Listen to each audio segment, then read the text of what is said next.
Some people don't scream when they hurt. They don't collapse on the floor. They don't ask for help. They don't even let their voice shake. They simply go silent. And that silence is louder than any cry for help you will ever hear.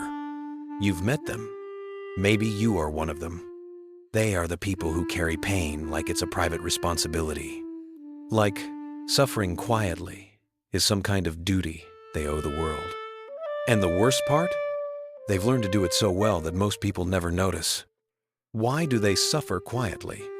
It usually starts early, long before they even realized what they were becoming. These are the children who learned that emotions were too much. The ones who were told, "Stop crying. Don't make a scene. Handle it yourself. Be strong." Others have it worse. Every time they tried to express pain, someone made them feel guilty for it. So they adapted. They thought, if my pain is inconvenient for others, maybe I should hide it. And they did. They learned to swallow emotions before they reached the surface. They learned to tighten their jaw instead of letting their voice tremble. They learned to keep their face calm even when their heart felt like it was cracking. This is the first layer of their psychology. Emotional invisibility. It becomes a skill, a mask, a survival tactic. People who suffer quietly often become highly observant, not of themselves, but of others. They scan the room to make sure everyone else is okay. They become the stable one, the listener, the problem solver, the one who never wants to burden anyone. Ironically, the quieter their suffering becomes, the more useful and dependable they appear. People come to them for help. People trust them. People lean on them. But no one ever asks them if they are okay, because their silence has fooled the world. And deep down, they start believing a dangerous thought. If I speak up now, no one will understand. And if they do understand, they might leave. So they stay silent. This silence becomes their second nature, a reflex, a habit, an identity. And eventually, they don't just hide their pain from others. They hide it from themselves. They stop admitting when something hurts. They minimize their own suffering. They tell themselves, "It's not a big deal. I can handle it. I've survived worse. I don't want to trouble anyone. I should be stronger." But they're not strong. They're exhausted. People who suffer quietly don't break suddenly. They break slowly, quietly, in the smallest moments. Alone. You wouldn't notice it. The way their eyes go empty for a second, the way their smile stutters for a moment, the way they breathe a little deeper before saying, "I'm fine." Their life becomes one long performance. A convincing one. Too convincing. And that is the tragedy of their psychology. They've learned to carry so much pain in silence that even when they are drowning, they still don't make a sound. 1. They become masters of emotional control. People who suffer quietly develop an almost inhuman ability to regulate their expression. Their face becomes neutral. Their voice becomes steady. Their posture becomes calm. You might think they're composed, disciplined, stable, but inside, their emotions shake like a locked door during a storm. They don't suppress feelings because they're calm. They suppress them because they feel too much. Their silence isn't a lack of emotion. It's self-protection from emotional overwhelm. 2. They overthink everything. Quiet sufferers live inside their minds. They replay conversations. They analyze every small gesture. They ask themselves, "Did I say something wrong? Did I upset someone? Should I have kept quiet? Why do I always feel this way?" Their mind becomes a noisy, crowded place. But since they don't verbalize anything, it also becomes their prison. They don't want to trouble others with their thoughts, so they trouble themselves endlessly. 3. They numb themselves as a survival strategy. When pain becomes constant, you either drown in it or you shut down parts of yourself. Quiet sufferers choose the second option. They stop expecting comfort.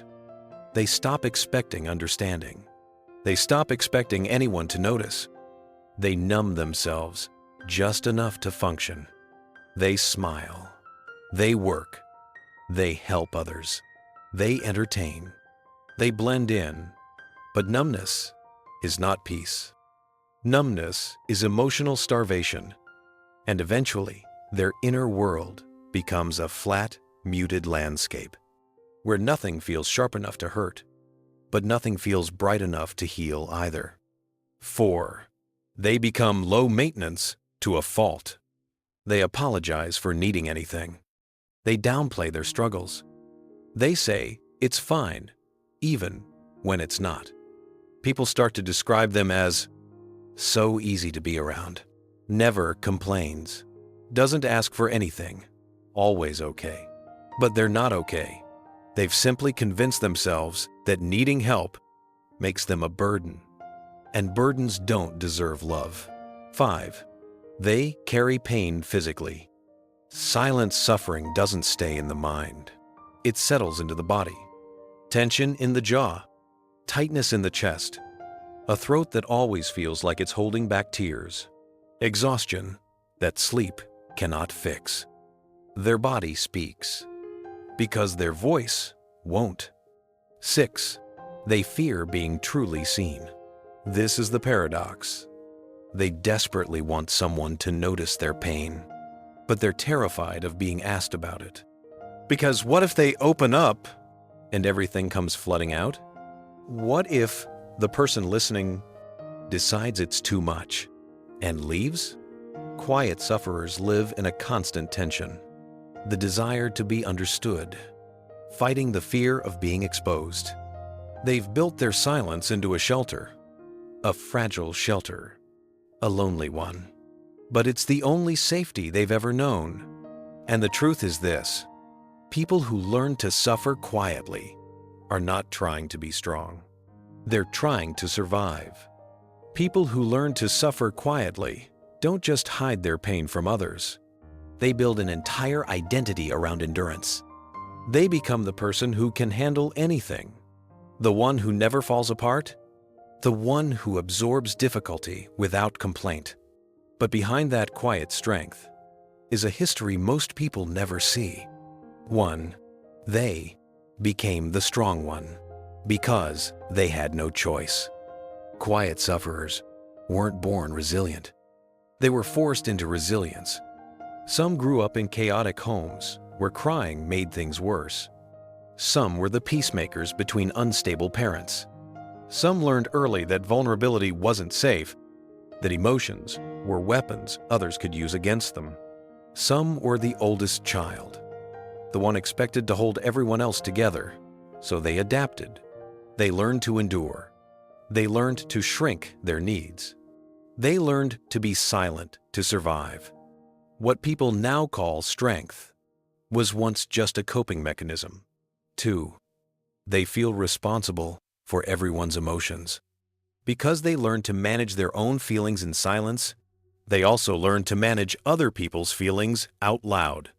They anticipate others' needs. They soften their words. They avoid conflict at all costs. They absorb tension like a sponge. They apologize, even when they've done nothing wrong. It's not that they don't have needs. It's that they believe their needs will inconvenience someone, so they carry the emotional weight of everyone around them, just to keep the peace. 3. They love deeply, but quietly. Quiet sufferers are often incredibly loving people, but their love is subtle, soft, careful. They don't want to overwhelm anyone. They don't want to ask too much. They don't want to be needy. So they love through actions, not words. They show up. They listen. They remember details. They give without asking for anything in return. But the tragedy is this: their quiet love is often overlooked. People mistake it for neutrality because it's expressed so gently. 4. They are terrified of being too much. At the core of quiet suffering is a deep fear, the fear of being overwhelming. They believe, if I express pain, people will leave. If I show emotion, I'll be judged. If I ask for comfort, I'll disappoint someone. If I break down, I'll lose control. So they stay small. They stay silent. They stay composed, even when they desperately want someone to finally see through them. 5. They break in private, never in public. A quiet sufferer's breakdown is a secret ritual. Silent tears in the shower, a shaky breath in a parked car, a blank stare in the dark at 2 a.m. They fall apart in the only place where no one can misunderstand their pain. Alone. Not because they don't want support, but because they've trained themselves to believe they don't deserve it. And in those private moments, their pain is raw, unfiltered, honest. It's the version of themselves no one in the outside world has ever seen. 6. Their silence makes them easy to misread. People assume they're fine, they're strong, they don't need anything, they can handle it. But their silence is not strength. It's fear. It's learned behavior. It's survival. Behind their steady expression is a heart that's been carrying too much for far too long. Quiet sufferers are not weak. They're not dramatic. They're not distant. They're people who learned, early and painfully, that their suffering was safer when it was silent. And that silence became their identity. They carry their pain like a secret language, one only they can read. When they walk into a room, no one senses the weight on their shoulders. Their silence is polished, practiced, perfected. It feels natural to them now, like a second skin formed over years of being told to calm down, to be strong, to stop making things difficult, to deal with it. People who learn to suffer quietly have a way of making their sadness look graceful. It's not intentional. It's conditioned. They learned early that crying didn't change anything, that speaking up created conflict, and that their feelings were always somehow too much for the world around them. So now they move through life with this quiet ache, the kind that doesn't scream, doesn't demand, doesn't break loudly. It's the kind that just sits inside them, aging with them, settling in their bones like a familiar cold. There's a softness in them that comes from surviving alone. They understand emotions deeply, not because they express them, but because they've held so many inside for so long that they've come to recognize every shade, every texture, every tremor. They can sense sadness in others instantly. They can feel when someone's voice is tight, when someone's smile doesn't reach their eyes, when someone is pretending. It's ironic, really. They can read suffering in others, but no one can read it in them. There's a moment every quiet sufferer knows too well. When someone asks, "You good?" and they respond with a practiced smile, a tiny nod, a gentle "yeah," while their chest feels like it's full of broken glass. They're so used to protecting others from their emotions that the instinct kicks in automatically, like muscle memory. They've lived for so long behind emotional glass walls that they forget what it felt like to be open, to be held, to be understood without explaining themselves. They don't ask for comfort, but they crave it. They don't show their pain, but they hope someone will notice anyway. They don't let themselves fall apart, but they dream that one day they won't have to be so strong. What hurts them most is the way people admire their resilience. They hear things like, "You're so independent. You never need help. You're always so calm." And every compliment feels like a reminder of how invisible their pain has become. Quiet suffering turns you into a paradox. You appear peaceful on the outside, but inside is a storm that never calms, only shifts, moves, reshapes itself. Some days, it's a whisper. Some days, it's a wave. Some days, it's a shadow that follows you everywhere. But the world never sees the storm. They see the smile, the composure, the steadiness. People think the silence means you're okay, but silence is often just the sound of someone holding themselves together in the only way they know how. There comes a moment in every quiet sufferer's life when they realize just how much of themselves they've hidden. Not for a day, not for a year, but for a lifetime. And it hits them in small, unexpected flashes. A friend saying, "I had no idea you felt that way." A partner shocked to learn something they've been carrying for years. A stranger noticing something that the people closest to them never saw. It's strange how invisibility can become a habit. They don't disappear because they want to. They disappear because it feels safe. The world taught them that vulnerability has consequences, that feelings create chaos, that emotions make them difficult. So they learn to fold themselves into shapes that cause the least disturbance. They became adaptable, predictable, careful. They learned to survive by becoming the version of themselves that hurt the least. And yet, some small part of them still hopes. Someone will look closely enough to notice the quiet tremble in their voice, the hesitation in their smile, the way they sometimes drift into that faraway look, as if their thoughts are someplace too heavy to share. This hope never fully dies in them, even when they convince themselves that they're better off alone with their pain. Even when they tell themselves that opening up is dangerous. Even when they insist they don't need anyone. Because the truth is, they do. They always have. They've just never believed they were allowed to. People who learn to suffer quietly have a heart shaped by endurance. They understand struggle with an intimacy that makes them deeply empathetic, deeply perceptive, deeply human. But they also carry exhaustion that you can't see in their face or hear in their voice. It hides in the way they fall asleep instantly, because silence feels safer than thought. It hides in the way they hold their breath before answering a difficult question. It hides in the way they smile, a little too softly, a little too quickly, as if afraid the truth might slip through the cracks. Inside them is a lifetime of unspoken stories, pages that were never read, chapters no one asked about, emotions they folded neatly and tucked away so they wouldn't bother anyone.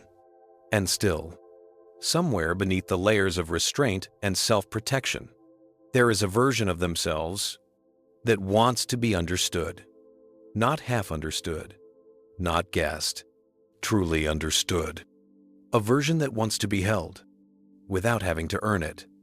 A version that wants to cry without apologizing for the tears. A version that wants to feel without fear of being abandoned for it. Quiet suffering may have shaped them, but it doesn't have to define them forever. They are allowed to speak. They are allowed to need. They are allowed to break gently in the presence of someone who chooses not to leave. And maybe, one day, they will discover that their silence was never a flaw. It was a sign of how deeply they felt the world, and that somewhere out there is someone who will look beyond the calm exterior and finally say, "I see you. I hear you. You don't have to suffer alone anymore."